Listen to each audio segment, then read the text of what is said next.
Pace bene, masih di mea culpa. Hari ini kita berbicara tentang pertolongan. Pertolongan Tuhan atau juga pertolongan sesama manusia. Saya menemukan 10 kata ini muncul dalam katekismus. Kita mau baca satu persatu dalam kalimat mana pertolongan ini muncul. Mengapa kita bahas pertolongan? Pertolongan kita ada dalam nama Tuhan yang menjadikan langit dan bumi. Menurut saya semakin penting bagi kita menyadari kalau hanya mengandalkan kekuatan sendiri, cepat atau lambat kita jatuh atau memang selesai juga. Keabadian datang dari Allah dan kita bisa mengalami itu karena pertolongan darinya. Kita lihat yang pertama dari Katekismus 154. Hanya dengan bantuan rahmat dan pertolongan batin Roh Kudus, manusia mampu percaya. Bahkan untuk percaya pun kita membutuhkan pertolongan dari Allah. Untuk saya menarik bagian ini. Untuk percaya ternyata tidak cukup hanya mengandalkan pilihan saya sendiri. Oke, saya mau percaya. Tapi dalam perjalanan waktu goyang juga kan begitu ya. Saya tidak tahu bagaimana pengalaman kita untuk percaya ya. Saya duga ada saat kepercayaan kita goyah.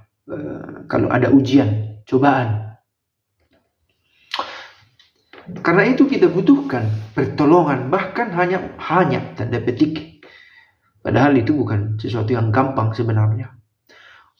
Untuk percaya, kita butuh pertolongan. Hanya dengan bantuan rahmat dan pertolongan batin Roh Kudus, pertolongan spiritual maksudnya, manusia mampu percaya. Lalu muncul lagi kata pertolongan ini dalam arti yang serupa tetapi dalam rumusan berbeda di nomor 179. Iman adalah anugerah. Anugerah itu sebuah pemberian juga. Anugerah adi kodrati yang melampaui kodrat, yang melampaui hal-hal fisik yang bisa kita lihat ini. Iman adalah anugerah adi kodrati dari Allah. Supaya dapat percaya manusia membutuhkan ini tadi, pertolongan batin dari Roh Kudus. Yang kedua. Lalu muncul lagi rumusan lain. Nomor 334. Sampai Kristus datang kembali, pertolongan para malaikat yang penuh rahasia dan kuasa itu sangat berguna bagi seluruh kehidupan gereja. Pertolongan Allah kali ini kita dengarkan dalam rumusan yang satu ini hadir dalam rupa malaikat, dalam diri malaikat. Kita pernah juga dengar keterangan dari katekismus ini. Malaikat itu pribadi, tetapi tidak dengan fisik seperti manusia. Dia punya kehendak bebas dan dia memilih untuk mengabdi, melayani Allah. Dan salah satunya adalah dengan membawa pertolongan dari Allah itu untuk kita alami dalam hidup sehari-hari. Dan dikatakan ada malaikat pelindung yang menyertai kita, yang memberikan peringatan, yang menyertai perjalanan kita. Ada pertolongan para malaikat. Jadi kalau boleh kita mengerti bahwa kalau kita selamat di jalan, dalam perjalanan, ada malaikat yang menemani. Tidak bisakah Allah itu sendiri yang menyertai? Mengapa tidak bisa? Tetapi sama halnya tidak bisakah Allah Bapa sendiri yang langsung berjumpa kepada Maria berkata, kau akan mengandung. Ternyata malaikat juga hadir di sana. Nah, kehadiran malaikat ini membawa pertolongan dari Allah untuk kita. Rahasia kita tidak lihat, kita tidak tahu bagaimana rencana Allah dalam hidup kita. Ada penyertaan dari Allah.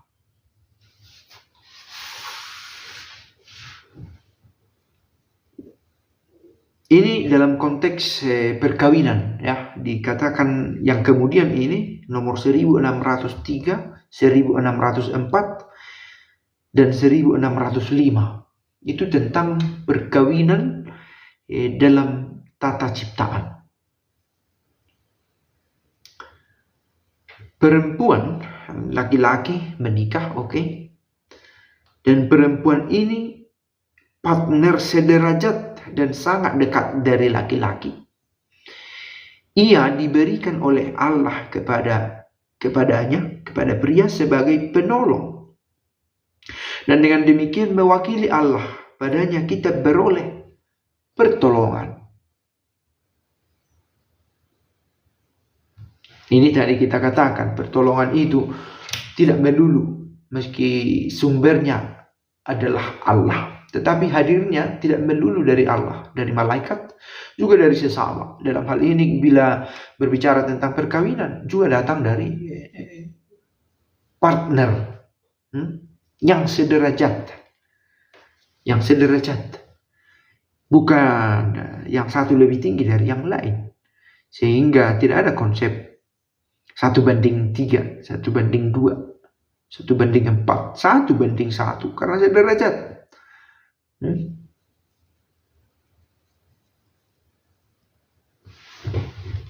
Saling menolong. Dalam hal ini ditegaskan kehadiran perempuan sebagai penolong yang memberikan pertolongan dari Allah itu kepada laki-laki.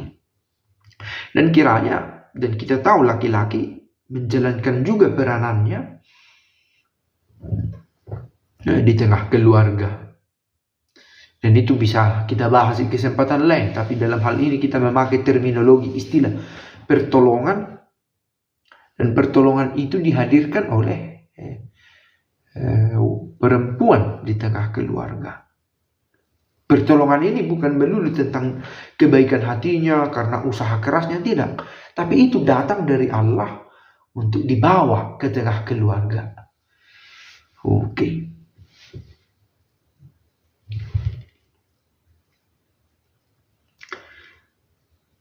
Untuk menyembuhkan luka-luka yang diakibatkan oleh dosa, pria dan wanita membutuhkan pertolongan rahmat.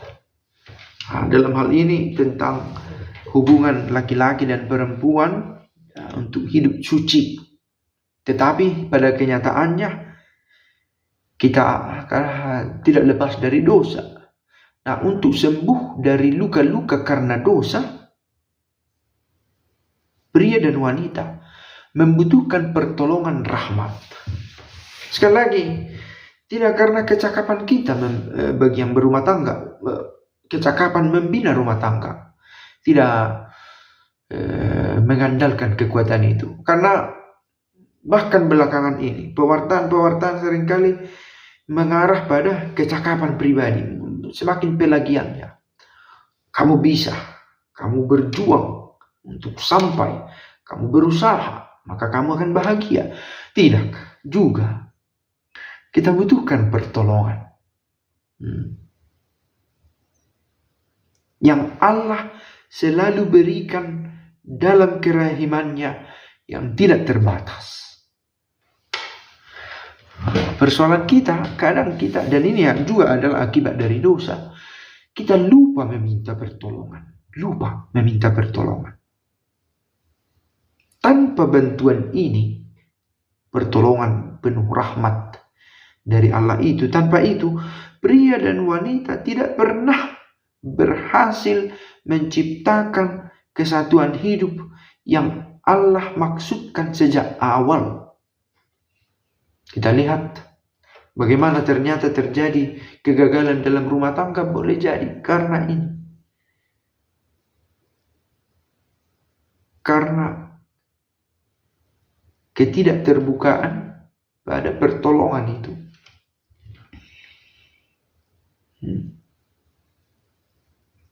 Ada memang perkawinan yang bertahan sampai selesai, tetapi tak ada kesatuan berspiritual atau kesatuan hati di dalamnya. Boleh jadi. Karena bisa saja orang berkata, oh perkawinan kami bertahan.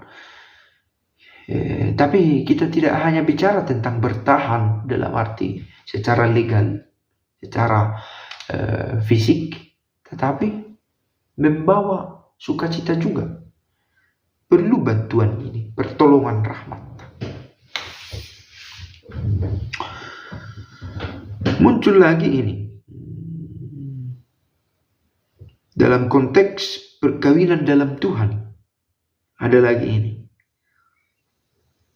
Kalau suami istri mengikuti Kristus, menyangkali diri sendiri dan memikul salibnya, mereka akan mengerti arti asli dari perkawinan dan akan dapat hidup menurutnya dengan pertolongan Kristus. Sekali lagi ditekankan, pertolongan Kristus. Pertolongan Kristus perlu untuk kelestarian perkawinan. Oke, kita bergeser sedikit dari perkawinan, tetapi kita masih bicara tentang pertolongan. Kita memperoleh pembenaran berkat rahmat Allah. Oke, pembenaran ini ya. Bukan karena perbuatan baik kita selamat. Bukan hanya karena itu. Perbuatan baik kita adalah tanda bahwa kita memang benar ingin diselamatkan. Sebab jika engkau menghitung-hitung kesalahan kami ya Tuhan, siapakah bisa bertahan? Kata salah satu kutipan itu. Dan kita di sini hendak melihat bukan karena menghitung-hitung kebaikan kita, tetapi karena pembenaran berkat rahmat Allah. Rahmat adalah kemurahan hati, pertolongan sukarela. Nah ini dia, sukarela. Bukan karena kita layak, bukan diukur dari kelayakan kita. Karena kalau diukur dari sana, pertolongan itu tidak sukarela jadinya. Karena harus membalas kebaikan kita. Padahal bukan itu. Pertolongan itu sukarela. Rahmat. Dan itu pemberian dari Allah. Yang Allah berikan kepada kita agar kita dapat menjawab panggilannya. Sebab panggilan kita ialah menjadi anak-anak Allah. Jadi anak-anak Allah. Oke. Nah, tadi kita bicara tentang pertolongan dari Allah yang hadir dalam perkawinan. Dalam perkawinan itu pria dan wanita saling menolong, dan pertolongan itu terinspirasi atau datang dari Allah sendiri sebenarnya, yang ditunjukkan oleh satu sama lain. Dan ini kita melihat lagi di tengah keluarga dan masyarakat, bagaimana pertolongan itu hadir. Keluarga harus hidup sedemikian rupa sehingga anggota-anggotanya belajar memperhatikan dan mengurus yang muda dan yang tua, yang sakit, cacat, dan miskin. Ada banyak keluarga yang untuk sementara tidak mampu memberi pertolongan ini. Ada juga yang tidak sanggup memberikan pertolongan kepada yang membutuhkan tadi, yang cacat, yang miskin, yang sakit. Kalau begitu, adalah kewajiban orang-orang dan keluarga-keluarga dan juga masyarakat untuk memenuhi kebutuhan orang ini. Saling menolong, ini intinya. Saling menolong.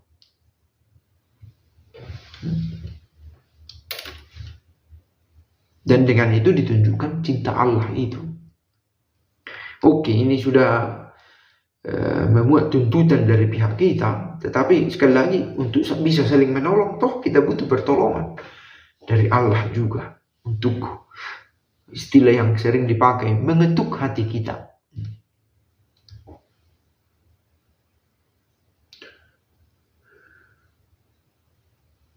Lalu kemudian kita menemukan kesukaran dalam doa.